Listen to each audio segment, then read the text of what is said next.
Hello everyone, this is Princess Farron and I welcome you to Eorzea in Final Fantasy XIV. So we're here in New Gridania, at the Keto Amphitheater in order to start the first part, the first season, if we can say, of Valentione's seasonal quest event, because this year it's divided in 2 parts.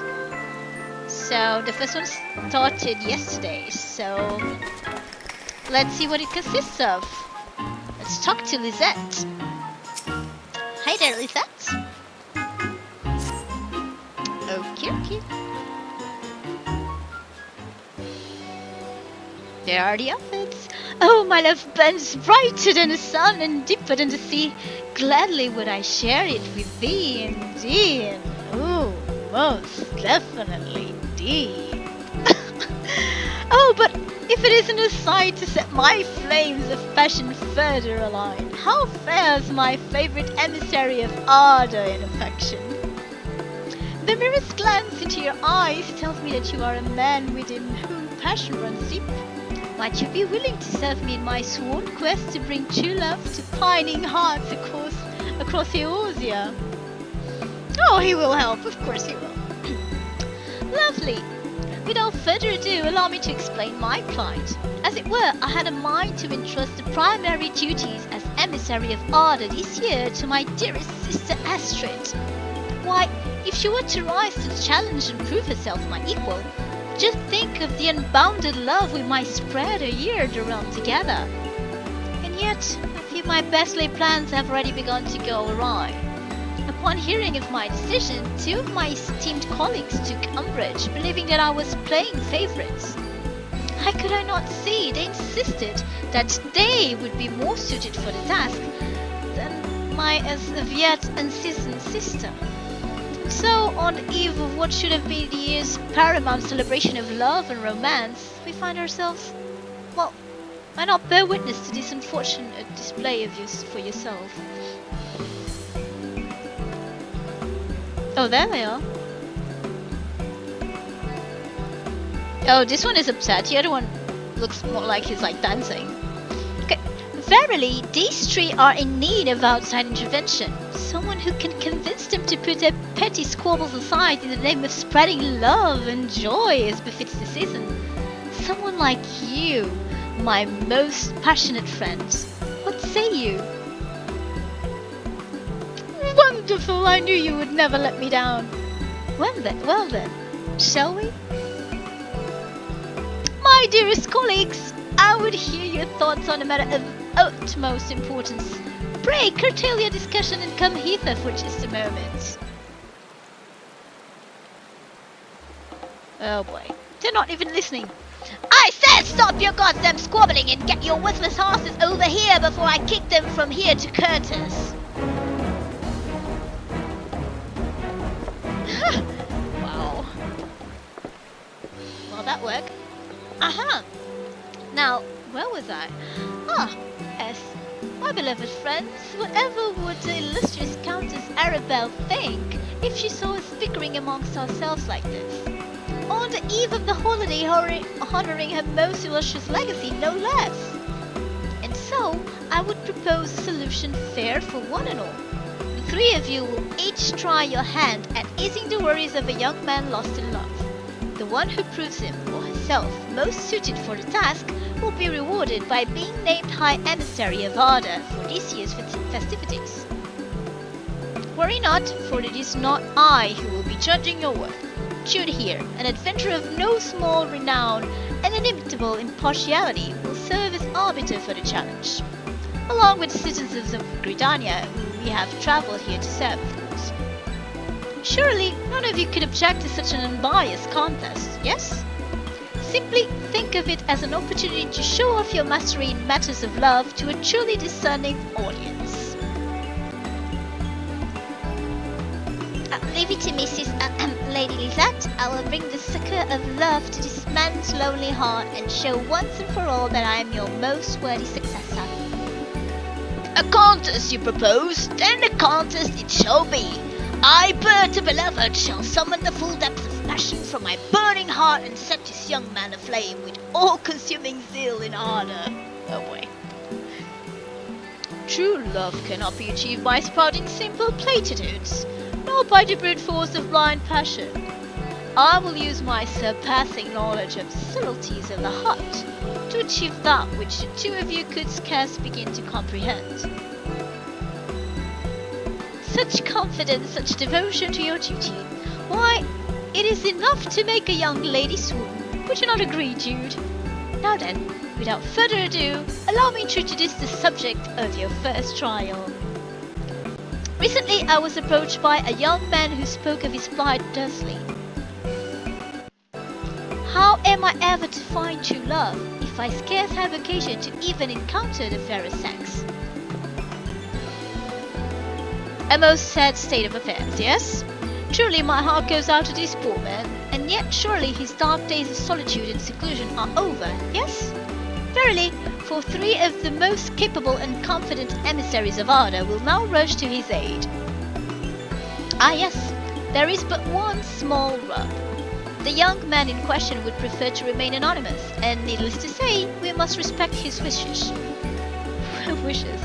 He has placed his trust in us, and it simply would not do for us to trumpet his heart's deepest desires to all and sundry.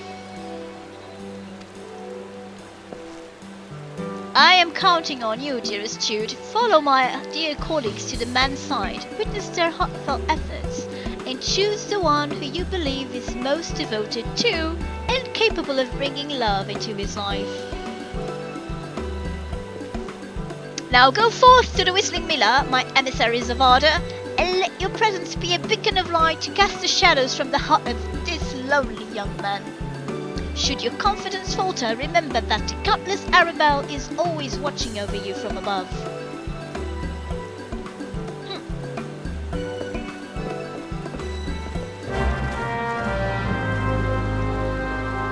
Alright, here we go. Whistling Miller.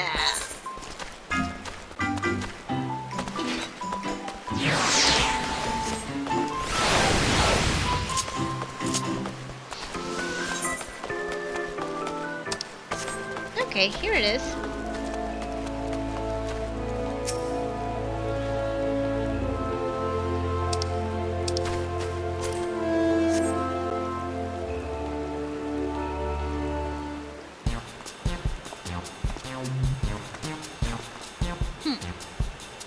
So you must be the yearning young man of whom sister spoke. What troubles you this day?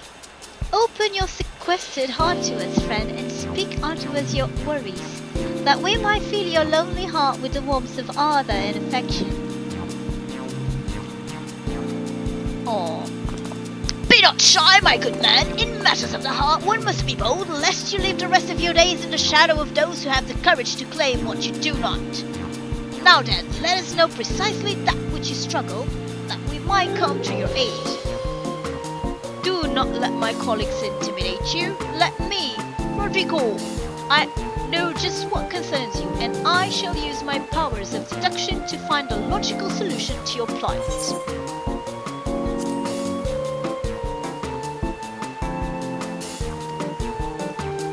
Then let us proceed, shall we? In the name of fairness and objectivity, I propose that Jude here carry out questioning. No objections, I take it? Excellent, Jude. The subject is all yours.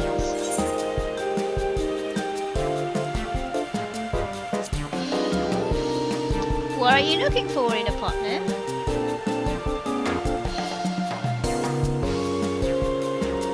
Mind you, we speak not only of physical attributes. Perhaps you prefer a more matured, grounded individual? Someone who shares your taste in food or drink? Any hint at all would be most welcome.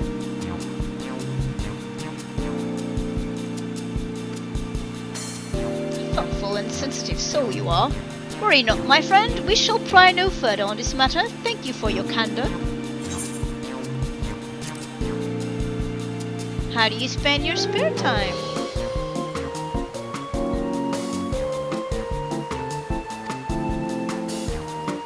Come now, my man, surely there must be something you enjoy. A refreshing dip in a cold, clear stream? Afternoon strolls through the Swellswood?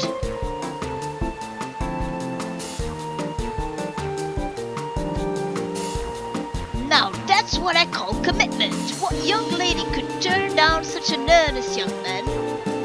Am I not right? What do you do for a living?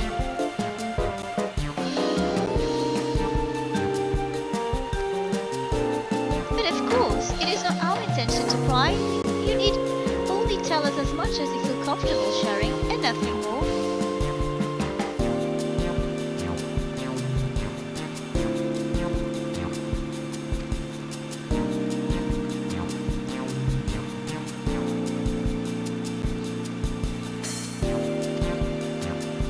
A strong, confident type who holds a position of influence and commands the respect of many.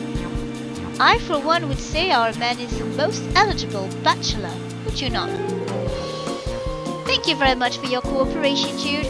Now, if you would just kindly wait a moment, good sir, my colleagues and I will consider your situation and endeavor to offer suitable advice.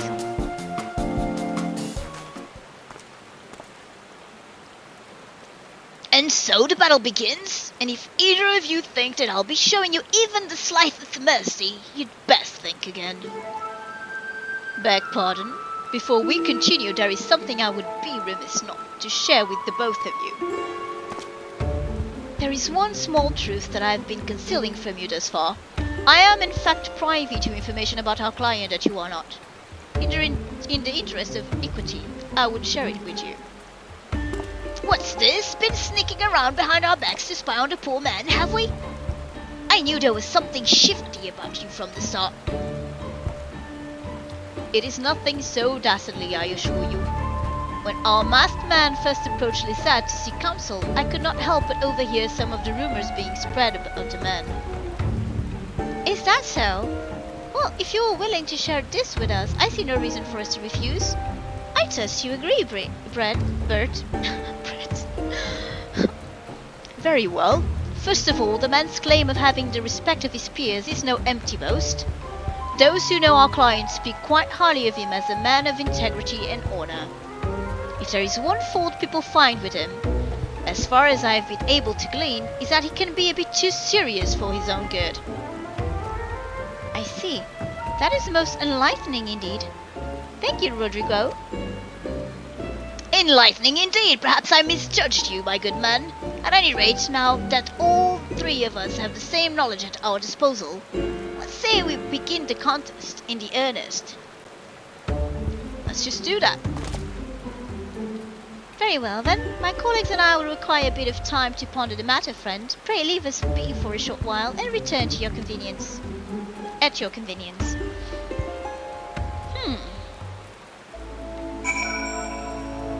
Okay, now I have to talk to all of them. Start by speaking with Astrid. Ah, you have returned. Curious as to what advice I intend to offer our lonely soul?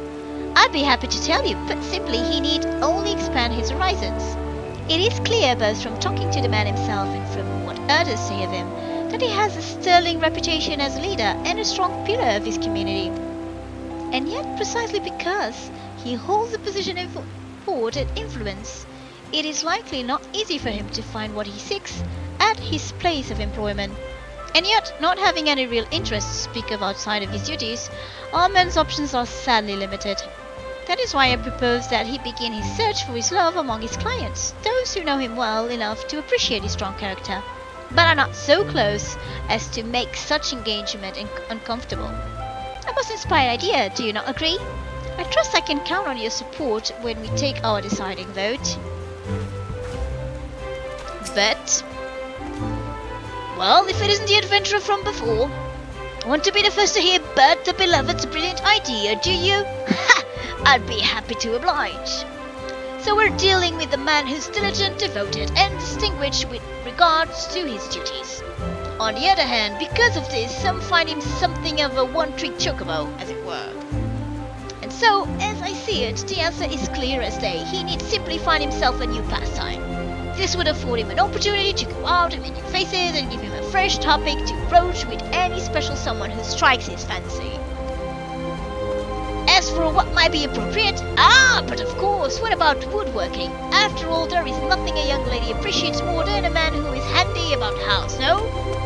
Talk about killing two thieves with one stone. Ha! I can just feel the flames of passion beginning to spark and sizzle. I know not what silly plans my colleagues are proposing, but I can trust you to vote for the obvious choice, yes? But of course I can. It's crazy. It's crazy. Okay, Rodrigo. Come to hear my insight, have you? Very well. I ask you, do you recall our friend's response when we asked him what manner of individual he fancies? Precisely. He had no answer. A man who cannot answer such a simple query is a man who has lost sight of himself and what he truly seeks from life. That is why I intend to propose that our man spend some time at Stillglade Fane when he is off duty. By communing with nature, he might cast off his worldly worries and regain a sense of self, which in turn would afford him greater clarity in his pursuit of love. As devoted as the man is to his training, I have no doubt he would find himself more than up to the task of silent self-reflection. Perhaps he might even discover inside himself that he never knew was there. For indeed, how can one hope to truly understand and love another if one is not at peace and understanding with oneself?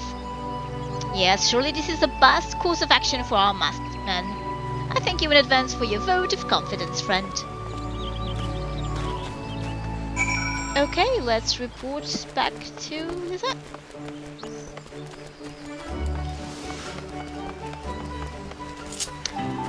So just all you know, my choice will be based on their outfits because that's the outfit that we might get. It depends on the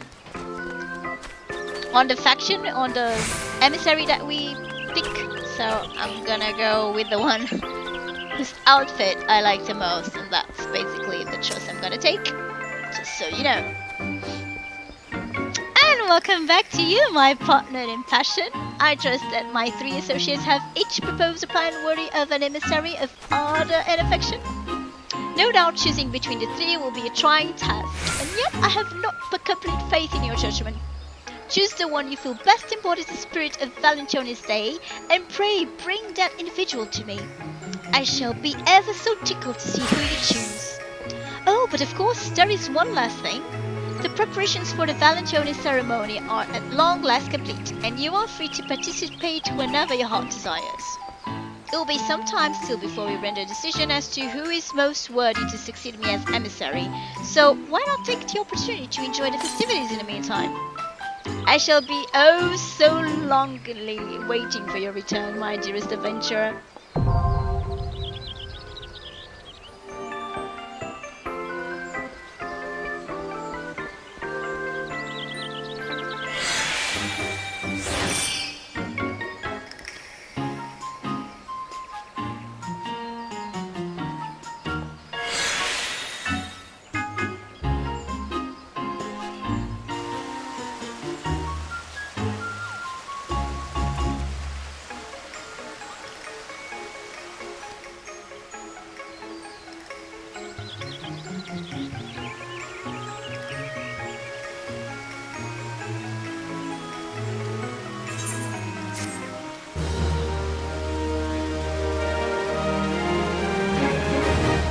Okay.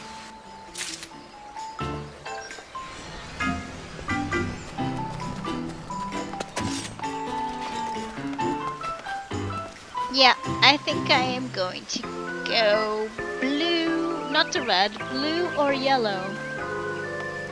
Blue.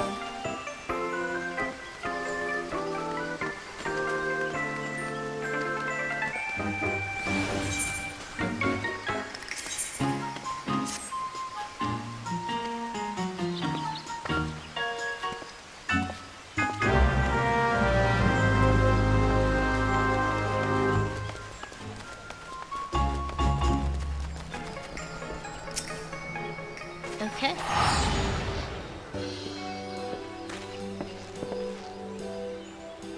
Good God, Jude, anyone but anyone else might have been disheartened to see you stroll in with that self-important scholar instead of my dear sister. I, of course, remain ever impartial in this matter. Really? One vote for Rodrigo it is. No doubt his dispassionate deductions were most convincing. I can only hope they satisfy our anonymous client as well as they satisfy the man who dreamed them up.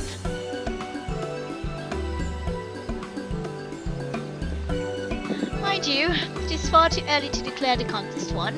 There are countless other adventurers in Gridania, citizens who have yet to weigh in after all. When the final results have been counted and compiled, pray speak with me and you. As an added incentive, it has been decided that once the victory is declared, the town will be redecorated with new ornaments of their choosing.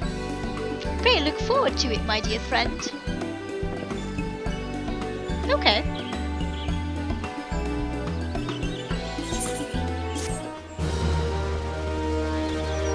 And the outfit is ours.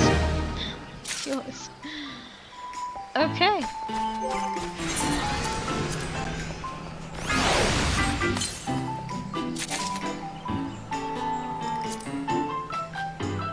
Hat, body gloves, legs and shoes.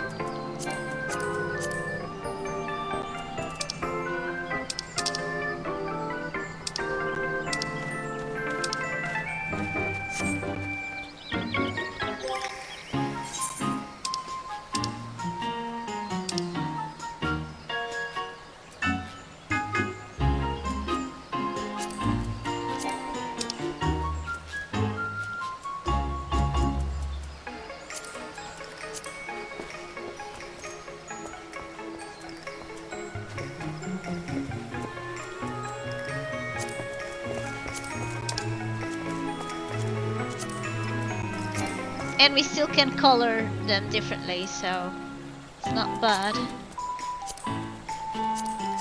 Okay.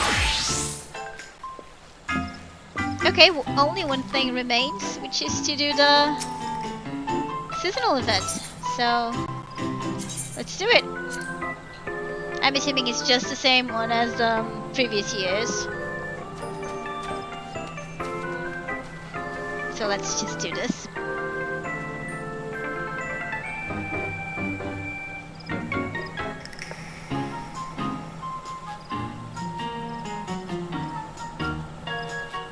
Let's hope it won't take too long to find someone to do this.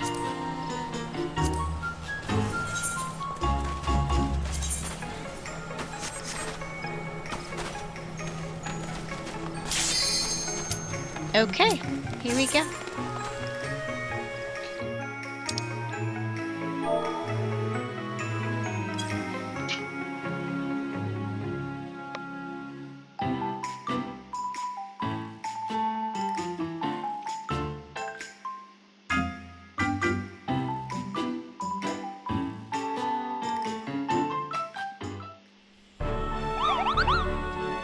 Yeah, it's just the same as in the previous years.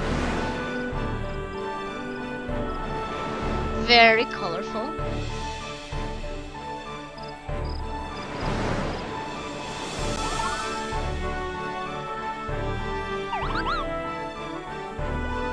Let's just go.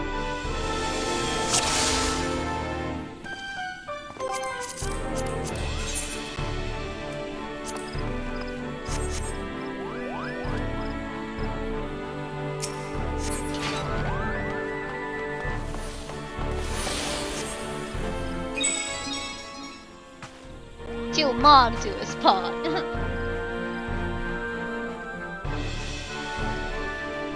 Get through the maze, Koopa.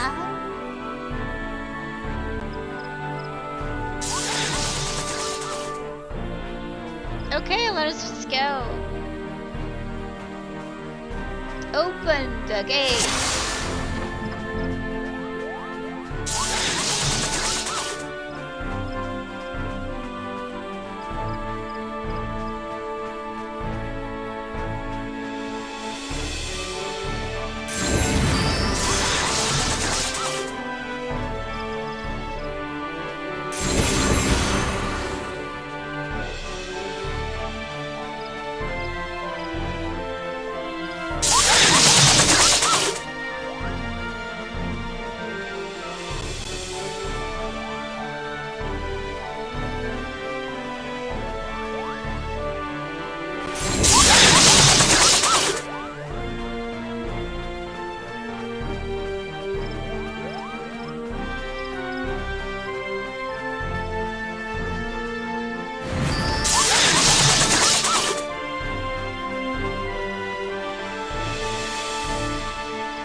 Where's the switch?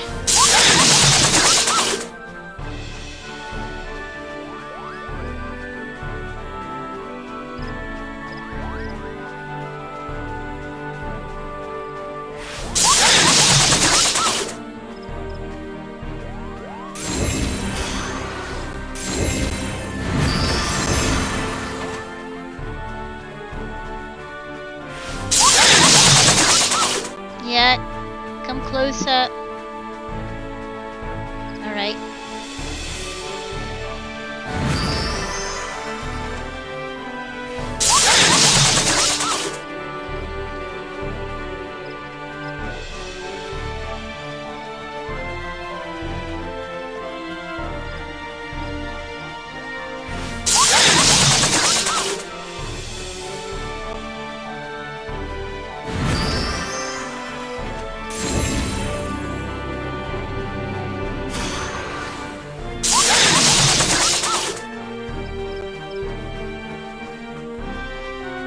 Okay, here we go.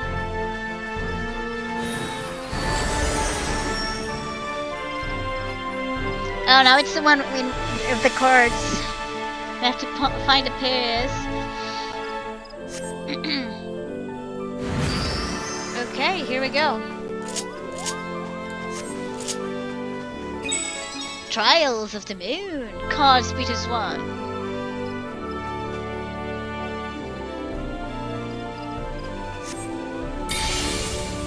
Alrighty.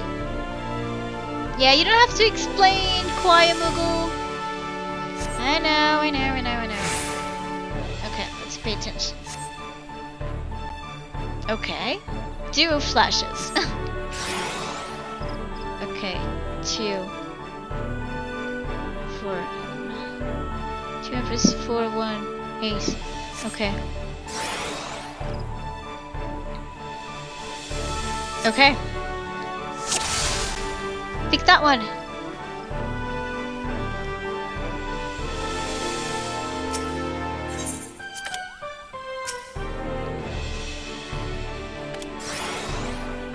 Okay.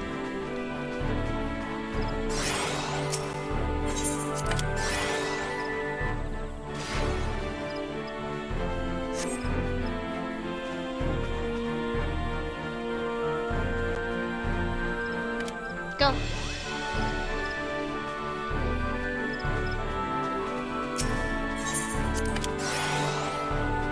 Okay.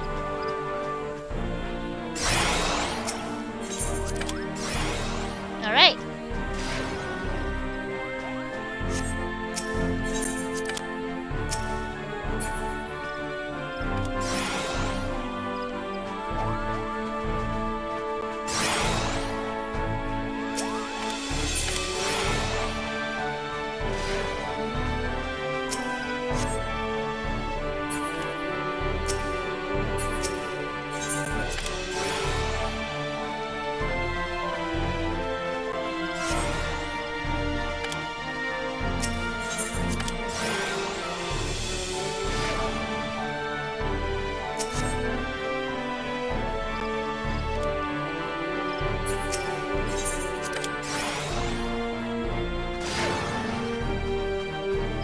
Not bad.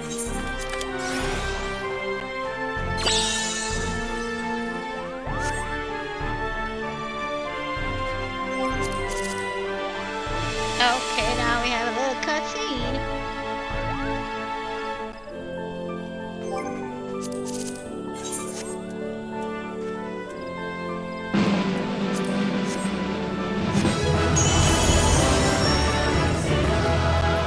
Yay!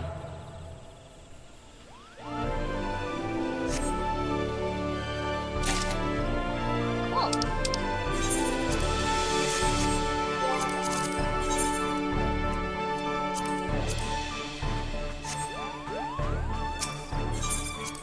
Alright, and that's it. Now we have the chocolates. Let's just see if we can see the rewards we can trade the chocolates for. Just 1 second.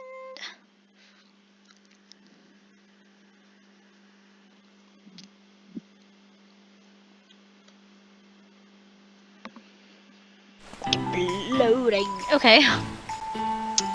I'm assuming it's here. Purveyor of love. Okay, we have prismatic hearts. Chocolate fountain, tabletop. Okay, more outfits. Okay, for ladies and gents. So yeah, I'm gonna purchase the chocolate fountain.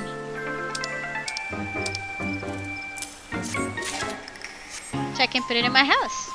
So everyone, that's it for this first part of the Valentine's Day Valentione seasonal event in Final Fantasy XIV. I hope you enjoyed it. And lots of love to you. This is Princess Farron signing out. Take care and good gaming. Mwah.